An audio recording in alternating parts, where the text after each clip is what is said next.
What's going on, kings and queens? It's your girl, Wisdom's daughter. Welcome back to the channel. It's late, but we got to talk about this Diddy trial. Things are a lot more complicated than we thought. This is not a cut and dry case. It's not cut and dry that this is S trafficking, although we might need to consider redefining what S trafficking really is, because I don't think it's the typical definition of, someone getting pulled off the street, thrown into a van, blindfolded, hands behind their back. They wake up in another country and get put to work, right? Can S trafficking happen in a relationship, right? In what is supposed to be a loving relationship? Can things go left, right? It started out okay. We was over here and then things went left, right? So it's not exactly cut and dry, but it's not exactly just a DV type of relationship. All right, let's go ahead and greet those who are first up in the building. All right, I got 501K Win in the building. Welcome. Harriet Timmons is in the building. Say, hey, everybody. Listen to me. 301 is in the building, and the woman he chose is in the building. Shout out to all those of you who are in the bushes. Welcome to the live. So what we're going to do today is we're going to do just a recap of what's been going on the last 2 days. So Cassie has been on the stand for 4 days now. This is her fourth day on the stand. It's her last day on the stand. They have brought in a new witness. So another witness has taken the stand. But there's been a lot of shenanigans going on in the courtroom, from Diddy trying to get Cassie's husband thrown out of the courtroom. And then he's, raising up on witnesses. Then he shows up in the courtroom with a Bible, like that's supposed to do something, right? Then the defense team hits the prosecution in the middle of the night with like 400 text messages, and now they have to try a defense. And then not the prosecution, but then the defense is upset because they want to cross-examine Cassie over the course of multiple days. And the judge is like, listen, didn't I tell y'all 5 months ago that she would only be available till Friday? Y'all got notified like everybody else. All right. The woman is 8 months pregnant. She is about to give birth, or 9 months. I keep saying 8 months. That number's in my head. 9 months pregnant now. She's going to give birth any day. And the last thing we would want is a mistrial because she can't finish her testimony. So Cassie looks so beautiful pregnant. Anyway, so there's been a lot of foolishness going on. There's been a lot of talks about the baby oil, to the point where the judge had to say, look, how many more questions you gonna ask about baby oil? Can we get off the baby oil? Like, can we move on? And what's up with these text messages? What is up, Cassie?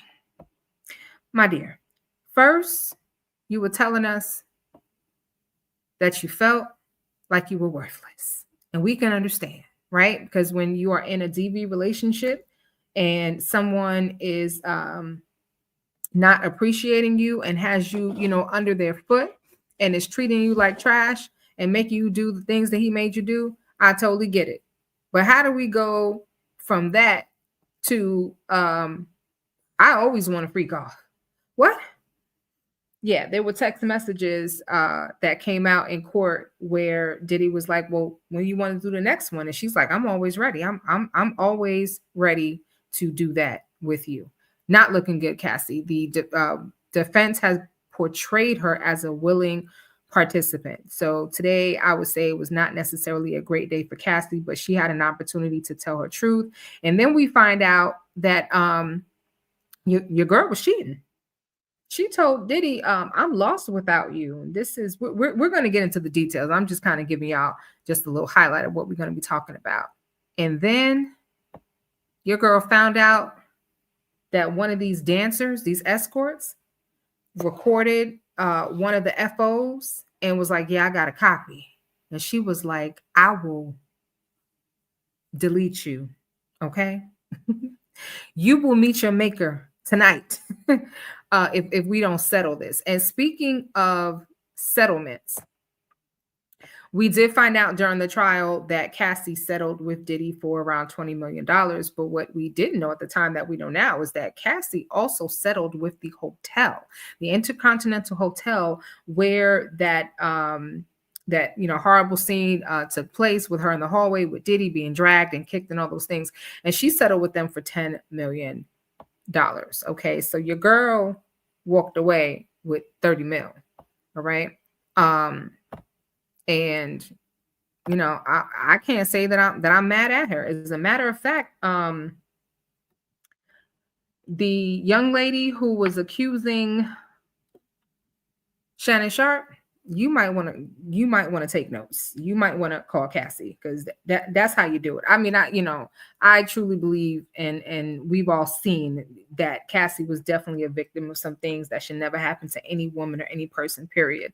I don't know if I could say the same about this other young lady. I'm not sure, but she's alleging things, and Cassie is about her business. So anyway, let's get into it.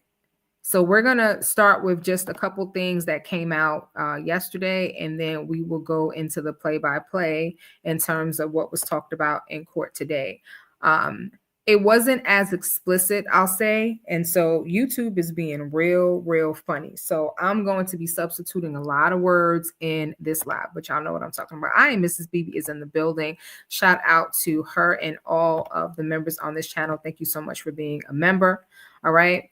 Yeah, the text messages were mind-blowing. Tanya Lee says hello to everyone. Penelope S is in the building. She said he is so guilty. Penelope, yes, she's like, look, I got the verdict. He guilty. And there are a lot who will agree with you on that. Penelope also said, yes, she kind of lowballed herself. Listen, at the end of the day, the truth is the truth. Okay. I don't think Cassie's lied about anything. I think she did feel worthless. How would any one of us feel being made to do some of the things that she was made to do? And although maybe one event, I'll say event, right? Or FO for short, one FO might have been okay. She might have been with that. She might have enjoyed that. But then now you switching gears and talk about, you want me to do what? My legs don't bend that way. I'm just saying. Yeah. So, I think at that point in time, she did feel worthless. Okay. She has said throughout this trial that, and it's come out in her text messages, that Diddy was treating her like a side piece. She was being treated like a side chick, and she thought that she was his girlfriend, his main girl, even though she knows that there were other women around, and she was not feeling that like at all. And it's frustrating, but also because she got with Diddy, but this was all about her music career. You guys have to realize Cassie was very young. She was very, very, very young. And when you're young and you're trying to get on, sometimes you agree to do things that you may not really want to do, but you agree to do them anyway. So, all right, we're going to start here. And I'll be doing some short videos with recaps of just like certain things, so you guys can look for that. You'll probably find that on Bad Girls Talk. All right, because some of y'all like, look, I don't want to sit through a 1 hour or 2 hour live, and that's fine. But that's why I'm doing this. So you'll get some 15-minute quick updates, but we'll go through the details. So again, a lot of the text messages came out. Let's just be clear. The defense cherry-picked these text messages, right? Even Cassie said it, like, well, that's not the whole story. It seems like you guys are cherry-picking. And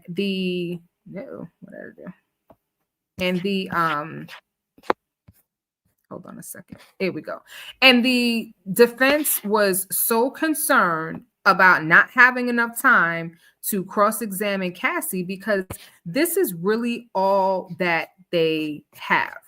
Right? Their whole argument in terms of how their whole defense is really based on being able to discredit Cassie and all those things. Right?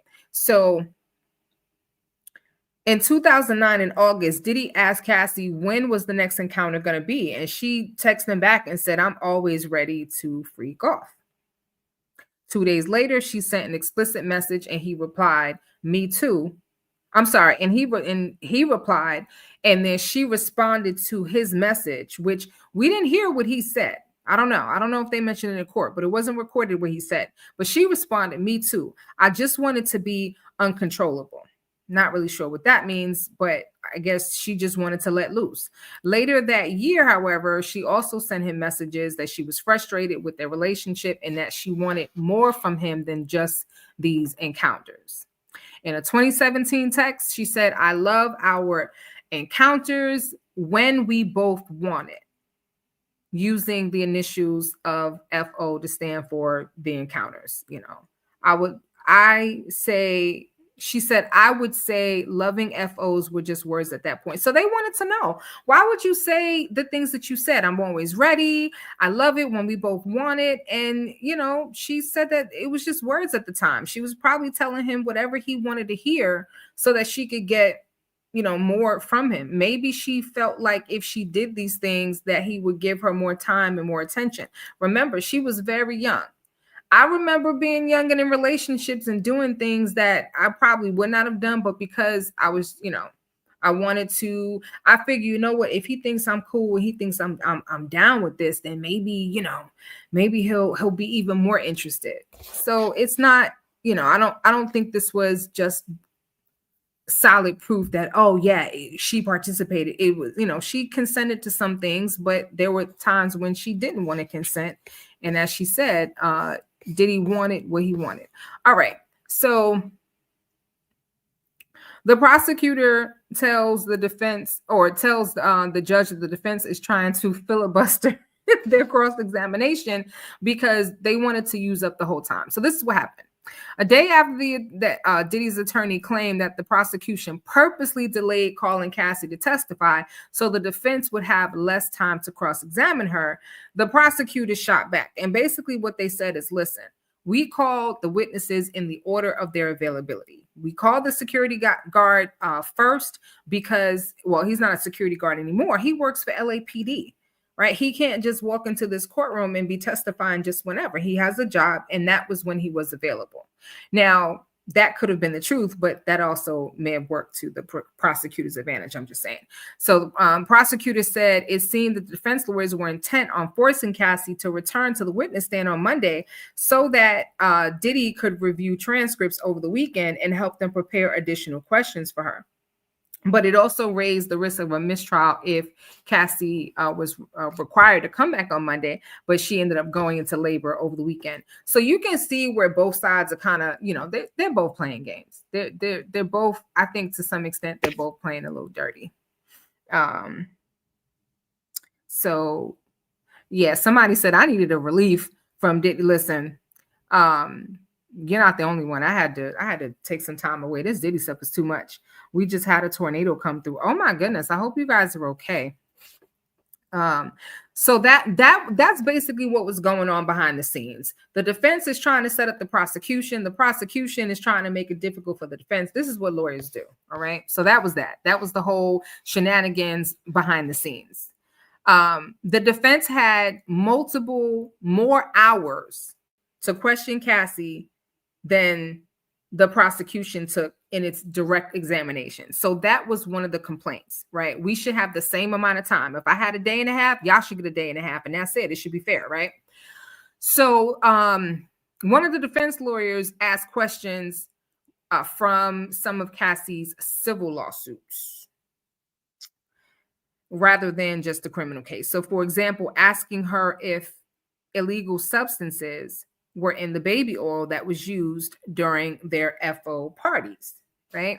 And this is something that I've talked about a lot because it came up. We were all wondering if it was possible that the baby oil was used as the carrier oil for MNDA. What else? There was also a considerable amount of time that was lost by having Cassie read these lengthy text message chains out loud, even though they contain explicit content and expressions of love. It's kind of like the defense was doing too much. So effectively, they sandbagged the prosecutors by turning over 400 exhibits at the last minute that might be used in the cross-examination. And therefore, they also lost time on discussions about the evidence. So Diddy's team kind of shot himself in the foot a little bit, if you ask me. By doing that, I think it backfired. I think it was just, it was too much. All right. So later on, the lawyers debated about which evidence should be admitted. Prosecutor Emily Johnson said the video showed Diddy wandering through nature as he spoke of religion and God. She described it as an effort by Diddy's lawyers to seek sympathy from the jury. All right. one of the things, of course, that was the dispute was the Cassie video, but that was already said that it was going to be allowed into evidence. So much for that. But the video that they're talking about, Diddy basically says, God is in my heart. The judge watched it, and then he decided the argument was moot because the defense agreed not to show the video to the jury. So the defense is trying to backtrack on a lot of stuff, right? The defense claimed that they didn't know that Cassie wasn't going to be available past Friday when Judge Subramanian was like, you knew 5 months ago because we told you that, right? You also agreed that you weren't going to show this video with Diddy talking about the Lord. But now you're complaining that you want to talk about it. Like, cut the nonsense, okay? Miss me with the tomfoolery. That's what the judge said. Yeah, I'm paraphrasing. Cassie also talked about the fact that she didn't really remember a whole lot from what happened at the hotel. She kind of suppressed some stuff, which I can't blame her. Now, the lawyer that was cross-examining her is defense attorney Anna Estebao. Okay. So today she resumed her cross-examination. So part of it happened yesterday. She resumed it today. And she asked Cassie to read a text message aloud where she complained that Diddy was out of control from substances that day. In the message, Cassie told Diddy, I'm not a rag doll. I'm somebody's child. I'm not really sure what the purpose of reading that was. Because we saw that he treated her exactly like a rag doll. She also texted him not too long after that. Diddy text her. Diddy actually text. Diddy is a damn fool.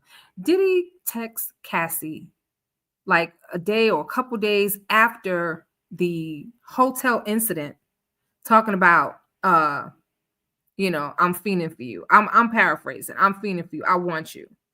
And she's like, okay, that's weird. Where's that coming from? And she's like, we need a different vibe from Friday, right? That was her way of like, yeah, we can't do that anymore, right? She didn't want to address it. She just said we need a different vibe. And he's like, all right, yeah, F Friday, forget about it, like it never happened type of situation. I'm not really sure where they were going with that part, but some other things came out. Cassie was dropping a lot of names. All right. She said that she talked about Chris Brown. Okay. She said that Diddy was wary of her dating and giving attention to other men, even during breaks in their relationship. So even when they were, on again, off again, when they were off, he still didn't want her to be with anybody. She says that he took her phone from her on numerous occasions, including when he found out that she was dating a football player and when he suspected that she was messing around with Chris Brown. Right. She didn't name the football player, and she denied dancing with Chris Brown. But all Diddy had to do was see her standing next to somebody and it was a problem. Let me see if I still have these pictures up here. There's a photo where she is standing next to, let me see if I can find it. She's standing next to a designer. And let me see if I can find it real quick.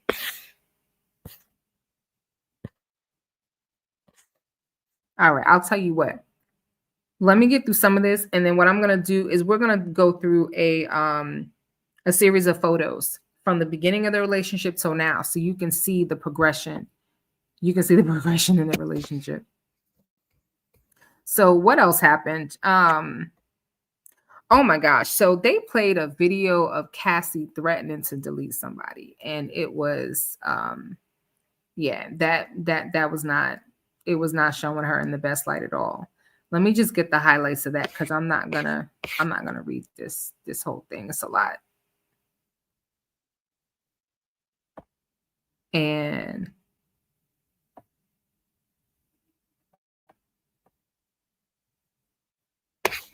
let's see if this is it. See if I can find that one. Yeah, I got a lot of stuff up on the screen. All right, so yeah, here we go. So this was today. Cassie testified that she believed that an escort had recorded one of their encounters, and she was, worried about it, and she told Diddy. And Diddy's like, all right, I'll take care of it. So Cassie said that Diddy was also concerned about videos getting out. So there's a recording that's played in court, and you could hear Cassie saying, you're lying about my effing life. I want to delete you, cut you up, and put you in the effing dirt. So then they keep playing it because you can hear her still going, still talking. You know, I'm going to delete you. And then he's going to delete you again. I'm going to delete you because you are effing with my life. Tell me what the F happened. I'm not going to have red on my hands. Tell me what the F you were talking about. Be my brother and tell me what you saw. That was some of what they were recording. So remember, their whole argument really is to dispute the ST charge, okay, the trafficking charge, and they're also trying to dispute the racketeering. And their plan was to do that through Cassie. I don't know how they're going to play this out with the other victims, what they're doing with Cassie. Not so sure how that is going to work. But anyway, here's what, so this is what happened after. So a few days after the hotel incident, Diddy texts her, I'm so H for you, right? I'm so corny for you. She says, you are? What made you feel that way? And then he says, I felt that way from Friday. And he asked her, what are you doing? And she said she thought it was a little strange that he would be having desires for her in that way after he hit her and kicked her and punched her that day. She texted him back. She said it wasn't a good vibe. We need a different vibe than Friday. And that's when he said, well, you like, forget about Friday. I don't even want to do that again. And true. So I guess that was their way of trying to downplay what we saw in the video. Now, it's interesting because not yesterday, but on Wednesday, you had jurors who were listening to Cassie talk about how she felt worthless and all this stuff, and they're shaking their head and whatnot. And today and yesterday was a whole different story because the jury, they're looking at these text messages. And I just got a message. Someone said I'm making too much noise. I'm sorry, y'all. But they're looking at the text, listening to the text messages, and the text messages were up on the screen. So of course, husband is in the court, and when he's listening to some of these text messages, he just puts his head down. And then there's times when he's like mean mugging, like literally mean mugging Diddy. All right, so I want to show y'all some pictures from their relationship when they first started. Cassie is over here looking like she's going to prom with Diddy. That's literally what this looks like. Like she's going to prom. Right. So she was 19. Diddy was 37. And this is when they attended the 2006 CFDA Awards. Right. So I'm going to show you that picture again. So that was Cassie. Mm-hmm.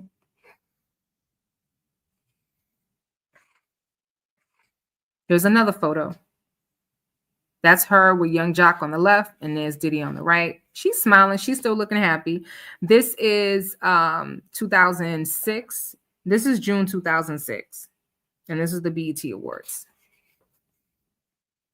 Here she is performing on stage with him. And it's crazy because I don't remember this. I barely remember her performing at all. But this was at the NFL opening kickoff in 2006. It was a concert in Miami. All right. Still on. Look at her. She looks happy. She's smiling. All right. She's standing next to Diddy. This was in 2008.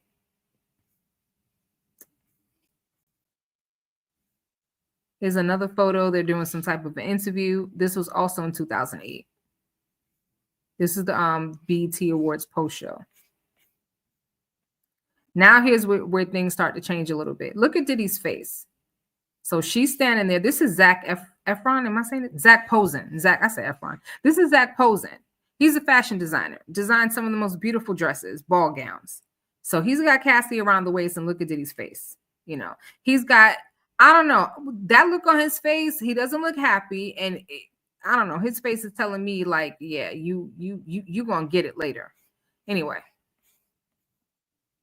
Look at Cassie's face now. She's standing there with Alicia Keys and Swiss Beats. Okay. I don't know what happened before this, but this is 2012. Clearly, something has gone wrong because she doesn't look like that happy, smiling, bubbly girl anymore. Here's another video. I said video, another picture. All right. Cassie's hair is different. It's shaved. She's looking completely different. This again was 2012, and this is when they attended the Kanye West Ready to Wear show that he had. Now look at this photo. Cassie's not smiling at all. And Diddy looks high as a kite. This was in 2015. A lot has changed. And here we go again. Cassie's not smiling. Reminds me of Kim Porter just forcing a smile. 2015 at the Met Gala. This is another photo. Now here she's smiling a little bit. This was March 7th in 2016. So this was just a couple months before the incident at the hotel.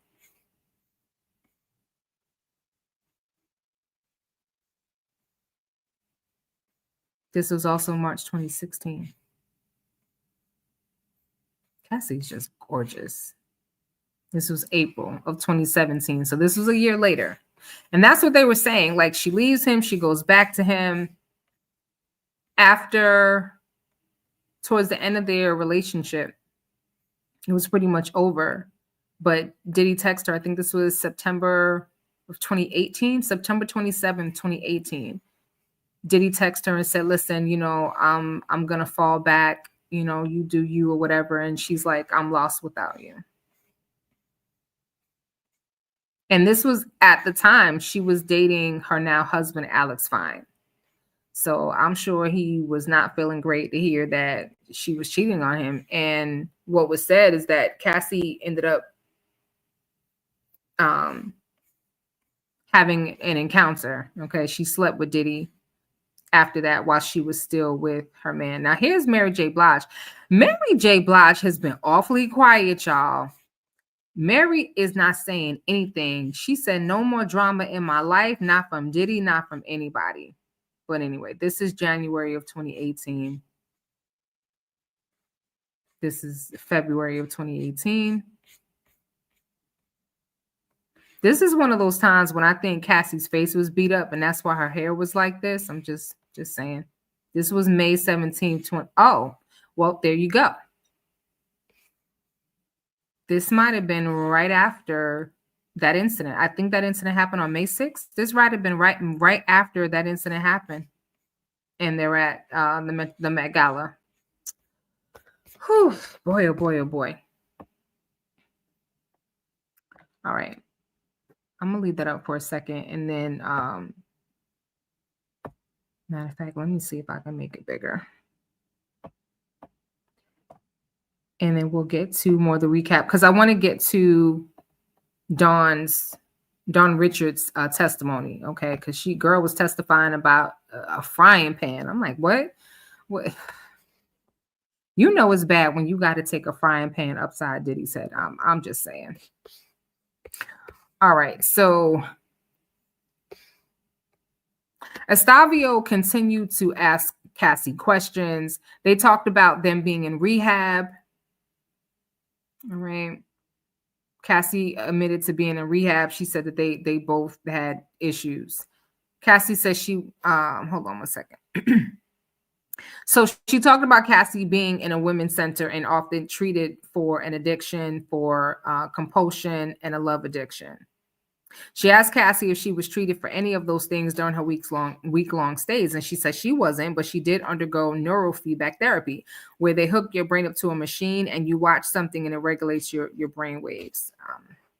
She said she underwent that 5 or 6 times, about once a week during her stay. And she believes that it was to help process her trauma. The judge complained to the lawyers during a 10-minute break that Estaval's cross-examination has been interrupted too often over disputes over surrounding evidence. So again, there's a lot of shenanigans. They said by this point, the jury realized that if they say a 10-minute break, it's really going to be close to a half hour. But anyway, Here, let me show you. This is here's another picture of Alex at the trial. And I don't know if this man is losing his hair, but he looks stressed. He looks very stressed. Apparently Cassie saw a photo of Diddy with someone else, and she said, "I don't trust you anymore." That last shot put the nail in the coffin. And I guess the woman was identified as Gina Hoon, who still, by the way, nothing is being said about her. I don't know if she's going to testify. Apparently, they don't know who she is. She said, "I promised myself I wouldn't be with you anymore. If you did that to me again, you lied to me." All right. So just it was a lot of text messages going back and forth. Esteval asked Cassie if she had feelings for Diddy after he allegedly R''d her in August of 2018, because apparently she went back and slept with him even after that incident. She said, "You didn't hate him then and you still don't hate him now." And she said, "I don't hate him." She said, "You still have love for him?" She said, "I have love for the past, for what it was." Cassie acknowledged their consensual encounters. She said she was reading text messages. She wrote, "I do love you. I would just prefer not being one of your girlfriends anymore." Then a few weeks after the alleged R situation, Cassie said she was moving on to respect her own sanity. And then Diddy said, "I respect your sanity. It's best we keep it moving. I'm not a stalker."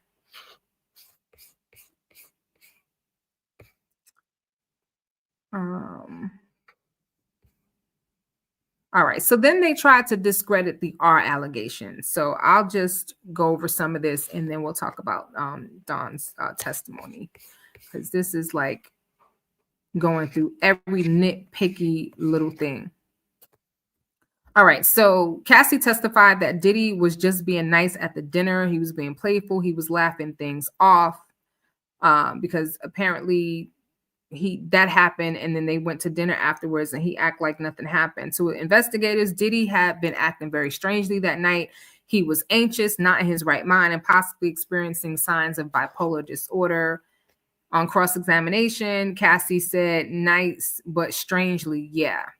Now I'm sure the defense probably jumped all over this. What do you call it? This bipolar. You can exhibit signs of bipolar, but not necessarily be bipolar. All bipolar means is that, you're acting one way 1 second and you turn around and act a different way later. I mean, some of the stuff that Diddy was on could have done the same thing. I don't think we're making an argument that Diddy is bipolar. But then again, who knows? Because he's absolutely nuts. Let me see what else happened. So she said at dinner, Diddy was trying to get her to go to the Burning Man festival in Nevada. To the investigators, the dinner and R happened after Diddy got back from that year's festival. Then on cross-examination, Cassie reaffirms that Diddy was trying to get her to go to Burning Man, while acknowledging that she told investigators that he R''d her after the festival. So this is just more of them trying to discredit what she's saying. And there was a note: the defense now says, "I'll finish Cassie's cross-examination sooner than anticipated." So after November 2018, that was the last time that Cassie saw him. She said much of the testimony before lunch kind of talked about the end of their relationship and the role that jealousy played in it. The final straw, as Cassie acknowledged, came in November 2018 when she learned that Diddy considered a woman he had dated several years during this time to be his soulmate, and that was Kim Porter. So once Cassie heard him talking about Kim Porter and all this other stuff, she's like, "You know what? I'm done. I'll get with a man who makes me his priority." And then they talked about the fact that Cassie and Diddy exchanged messages even after their breakup. I already talked about this. Cassie already admitted to receiving $20 million in a settlement from Diddy, and then she also got $10 million from the hotel. So more text messages. Cassie is like, "Listen, you guys cherry pick these text messages. They're not even telling the whole story, but this is what happened." So the defense tried to show jurors that she was a willing participant.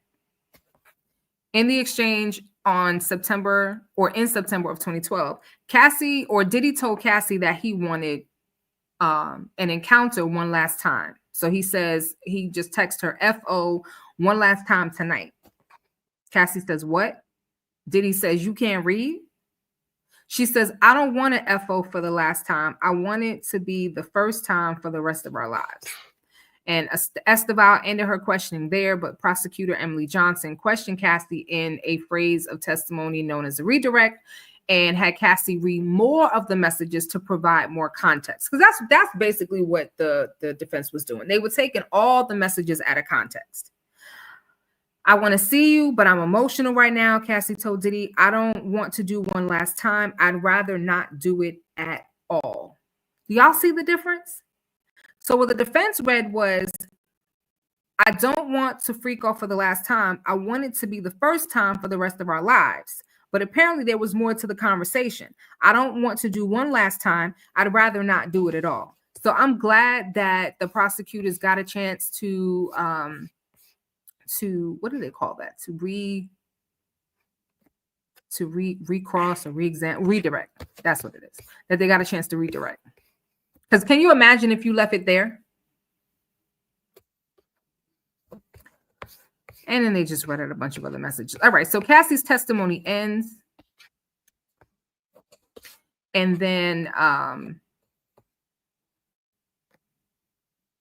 her husband says to Diddy and his supporters, you did not break her spirit. So he made a statement. Alex Fine made a very, very long statement that was read by attorney Douglas Wigder. Over the past 5 days, the world has gotten to witness the strength and bravery of my wife freeing herself from her past. I felt so many things sitting there. I have felt tremendous pride and overwhelming love for Cass. I have felt profound anger that she's been subjected to sitting in front of a person who tried to break her.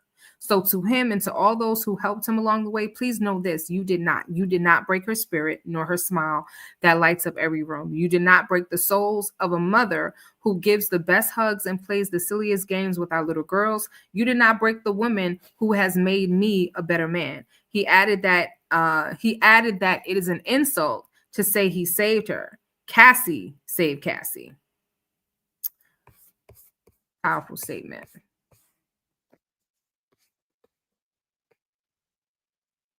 So really quickly, someone named Special Agent Yazin Binda of Homeland Security took the stand to basically testify about some of what was found during Diddy's or around the time of Diddy's last arrest at this Manhattan hotel. So they had like pictures of like all the baby oil and a whole bunch of, other stuff and whatnot. All right. So now enters Dawn Richard. Okay. If you guys remember, she was a part of Making the Band. Remember when Diddy had that show, Making the Band? So she was on Making the Band. She's talked about, she has been one of those who's been very vocal about what was going on with Diddy. So she took the stand late Friday afternoon. She said that she witnessed Diddy's physical attack on Cassie on multiple occasions. She was asked to identify Diddy in the courtroom, which she did. She pointed and noted that he had on a cream-colored sweater. So Diddy changed his clothes today, okay? He decided that he didn't want to be funky in court today. Richard said that she witnessed one incident in 2009 at Diddy's house when he came downstairs screaming. And then he hit her on the head and beat her on the ground in front of us. So she's referring to Cassie. She said that she was in Diddy's home at the time recording. So she was in the recording studio. Again, she was the cast member on MTV's reality show, Making the Band. You can Google it or go on YouTube. Just type in Making the Band and type in Danity Kane. That was the name of the group that they were in. And then she was later a member of another one of Diddy's bands called Dirty Money. She also sued Diddy last year, accusing him of physical touch, groping, psychological abuse, and other things while they worked together. So here's the skillet story. She testified that Diddy was angry and tried to hit Cassie in the head with a black skillet, what I call a cast iron pot, in 2009 at Diddy's house. But Cassie seemed to deflect a direct hit by the skillet and then curled up in a fetal position on the ground. She said he started to punch and kick her body, her head. She said Diddy then put his arm around her neck and his hand on her head and dragged her up the stairs. You know what kind of force it takes to drag somebody upstairs? Because going down, at least you got the work of gravity. I was scared for her and scared to do anything. This is what Dawn said. She said she didn't try to intervene and did not call the police, in part because she had never seen anything like that before. Now, after the jury left, one of Diddy's attorneys, Mark Agnafilo, he always got something to say. He said that Dawn Richards' testimony, he called it a drop-dead moment in the week-old trial, saying that the defense had not been told prior to her testimony that she would be describing this particular alleged act of violence by Diddy. And he said, we know it didn't happen because Cassie didn't testify about it during her 4 days on the stand. He also said that the alleged frying pan attack was consistent with the defense's argument in its opening statements that the jury would hear acts of DV rather than evidence of racketeering and other charges facing Diddy. A prosecutor, or I should say the prosecutor, Maureen Comey, said prosecutors disclosed the incident to defense in March. She said it proved consciousness of guilt. It proved consciousness of guilt by Diddy, and also proved that he threatened witnesses with violence and used coercion and force to support the racketeering charge against him. So they're going back and forth about the validity of this young lady's testimony. But here it is. We have, again, the defense trying to pull a fast one. Talking about, no, we didn't know. We didn't know that this was going to be talked about today. She's like, well, no, we disclosed this in March. So y'all knew. The prosecution is saying that they'll be set to finish and wrap up in 6 weeks. So this trial may not be as long as we initially thought. The judge said that the trial will be finished within 2 months. So, yeah.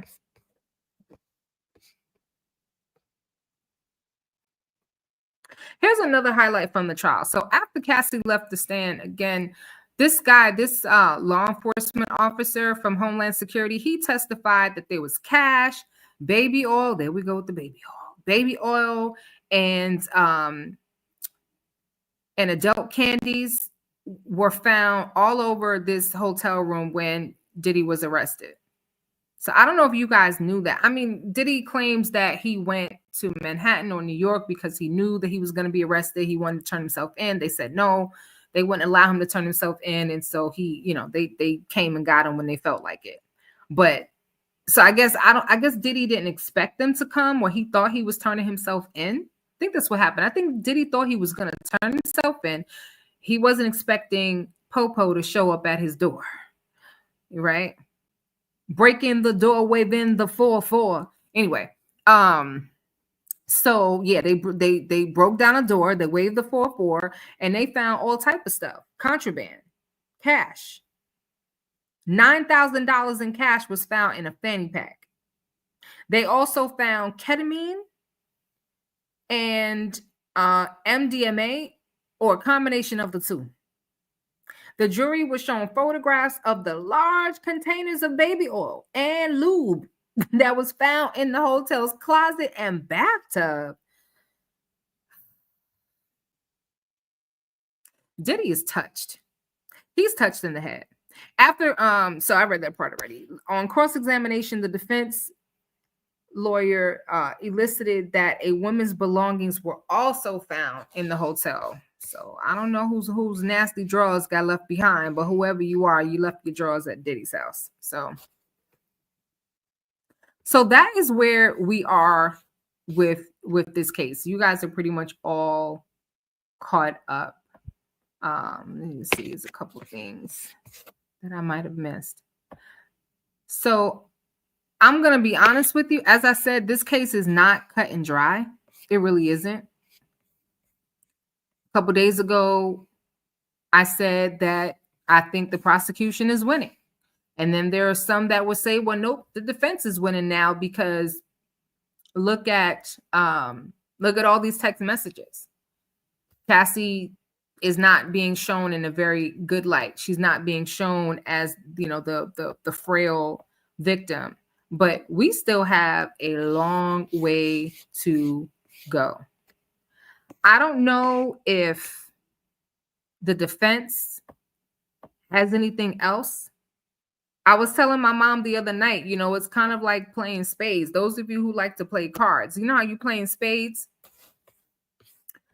What's going on, Happy Sunrise?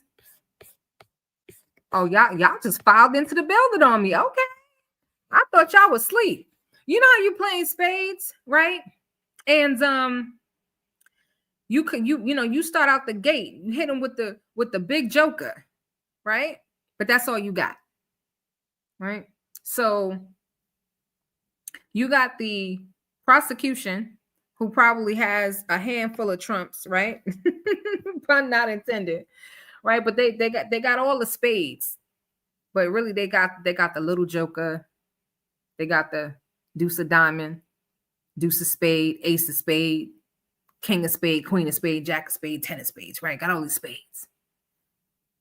And you got the defense. They got a handful of hearts. They got one spade.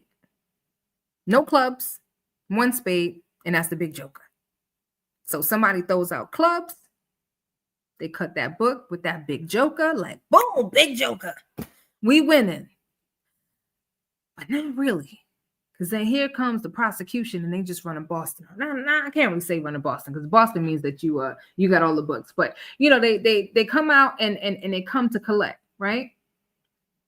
So I don't know if I imagine, because according to reports, Diddy was looking real smug and seeming to be real happy while he was in court, because he probably thinks that he won, but it's definitely not over. And as I said, I think that one of the things that we might learn, because I was reading an article about I'm just going to say ST, y'all know what I'm talking about, and it's what the article talked about is what can ST victims or what can women learn about this? Is there anything they can learn to protect themselves?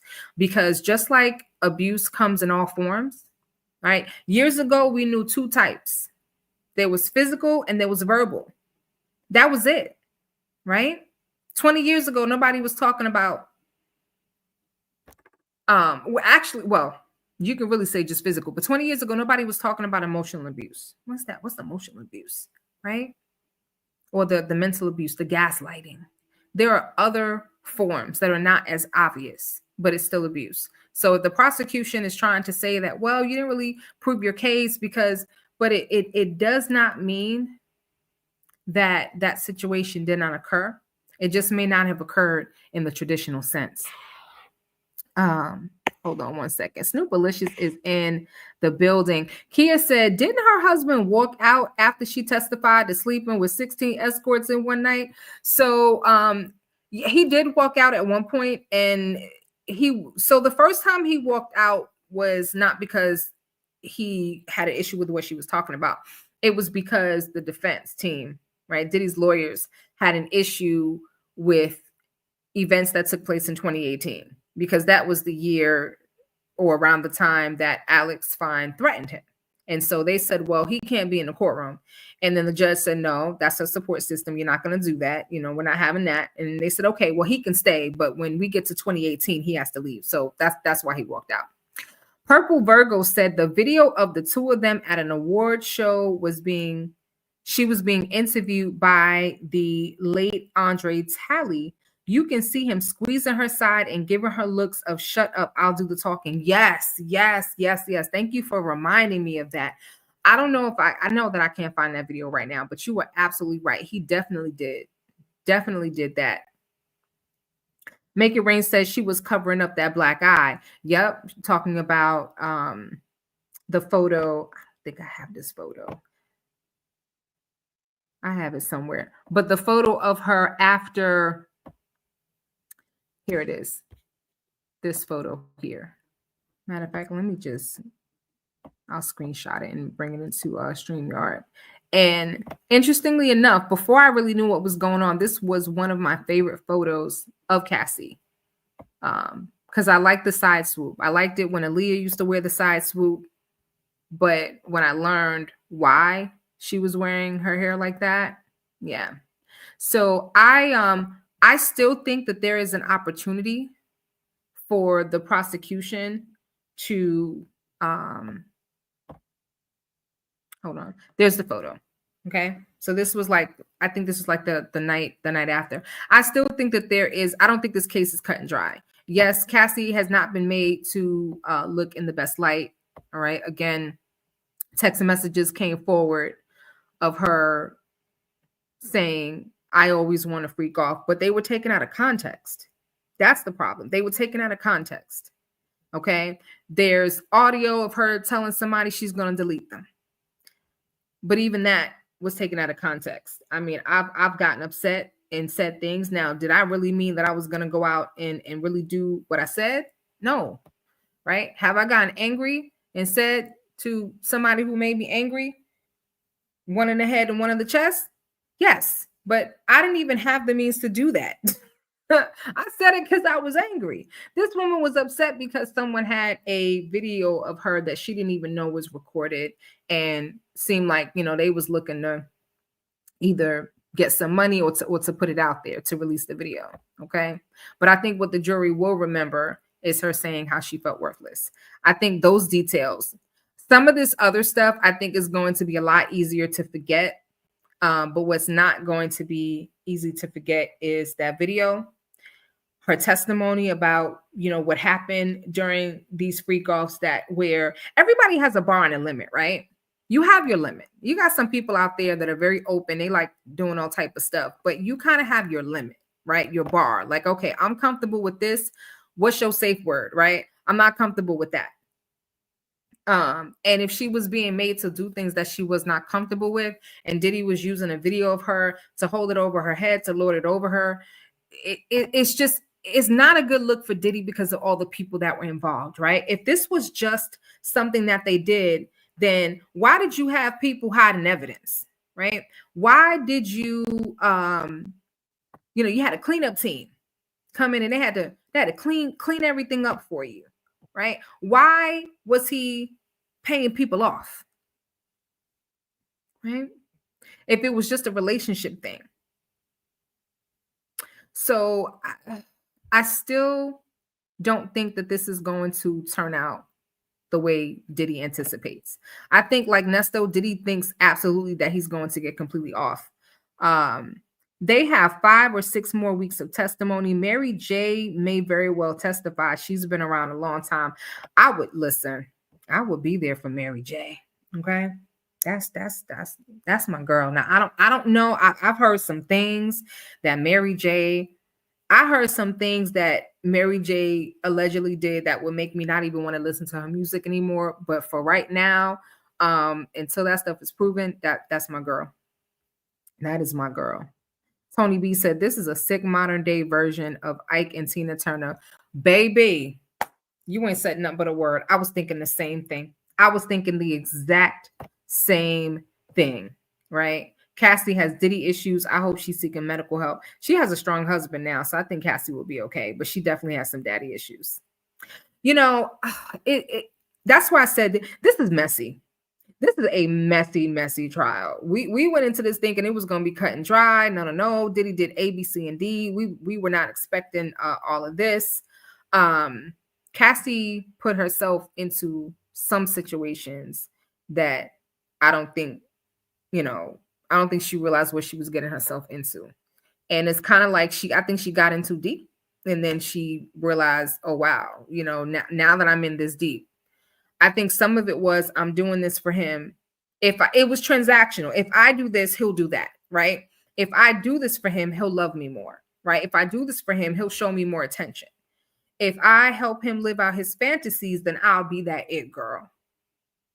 I'm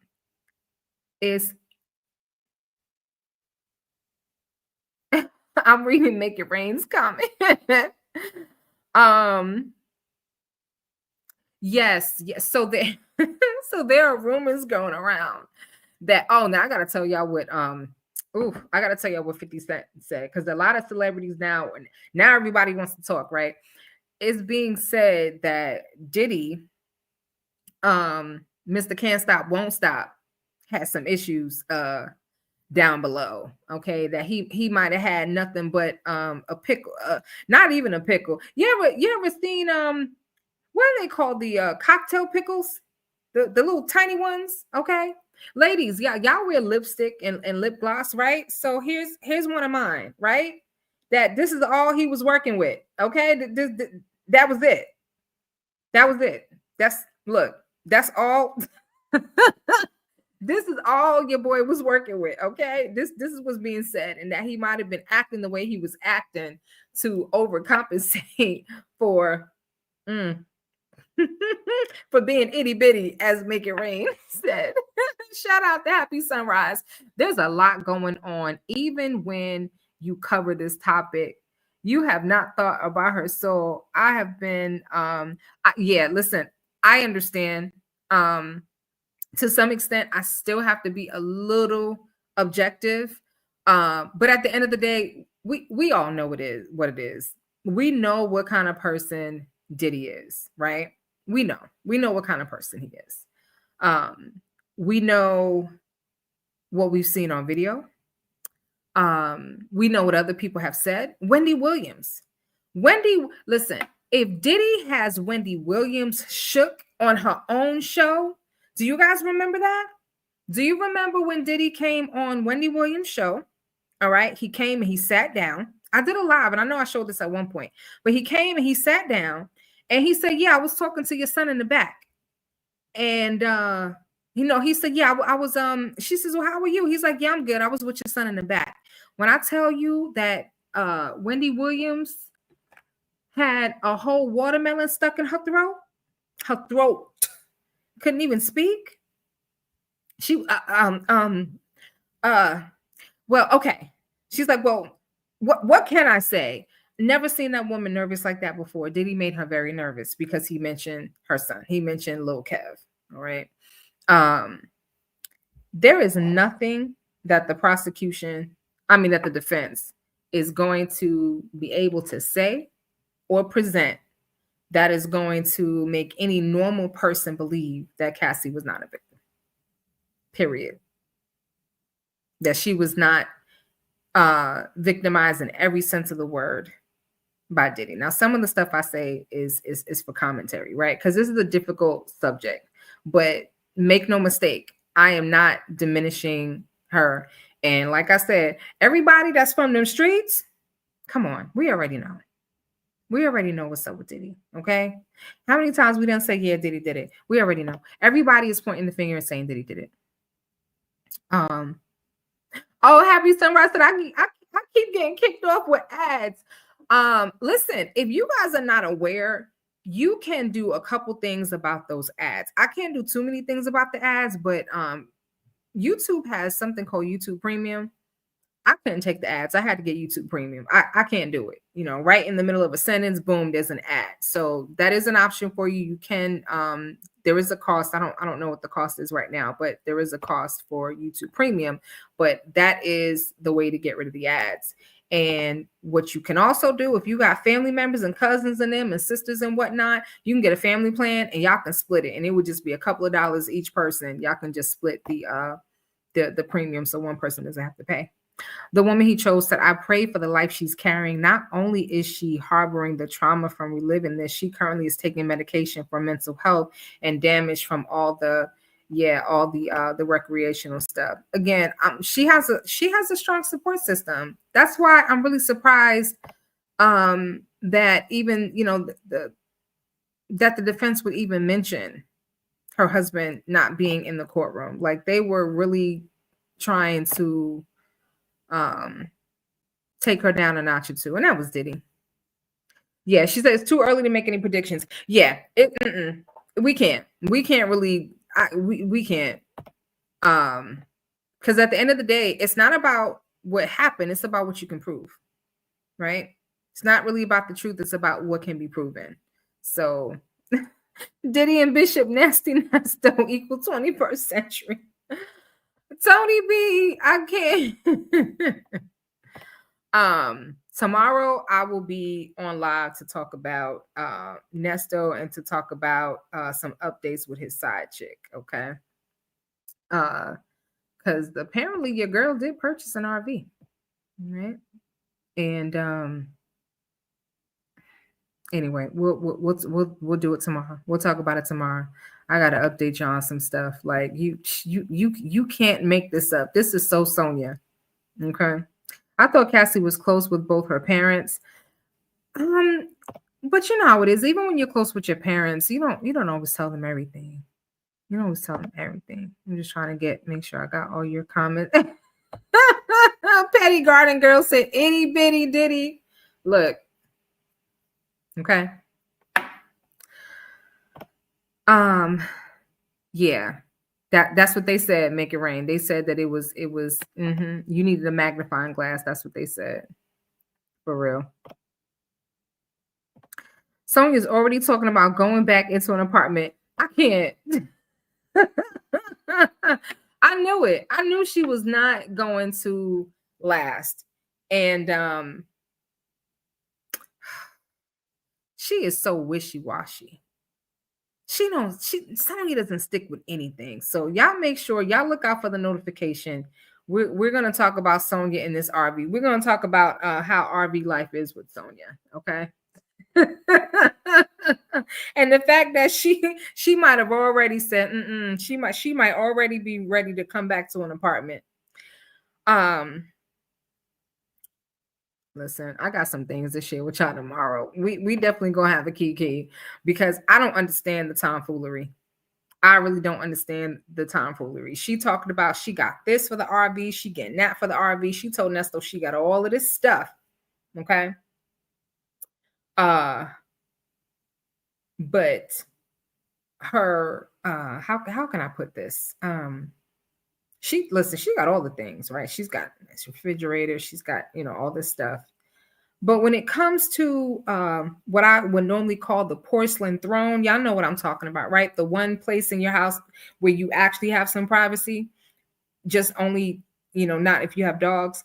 Well, she has a very interesting way that she uses her bathroom. And we gonna get into that because it's disgusting.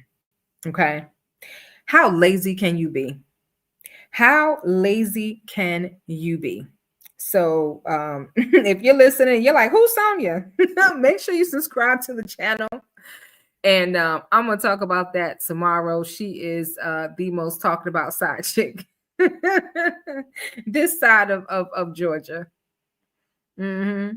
Yeah, remember she was talking about starting the RV channel. Wait, but what happened to the RV park? Listen.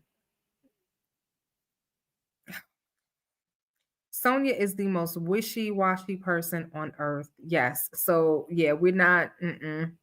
I don't think there's going to be an RV channel. There's no RV park, and she has justifications as to why. So we're going to get into all of that tomorrow. Y'all make sure y'all join me live tomorrow. Let me know your thoughts down below. How do you think the first week in Diddy's case was? Do you think that the defense is in a good position to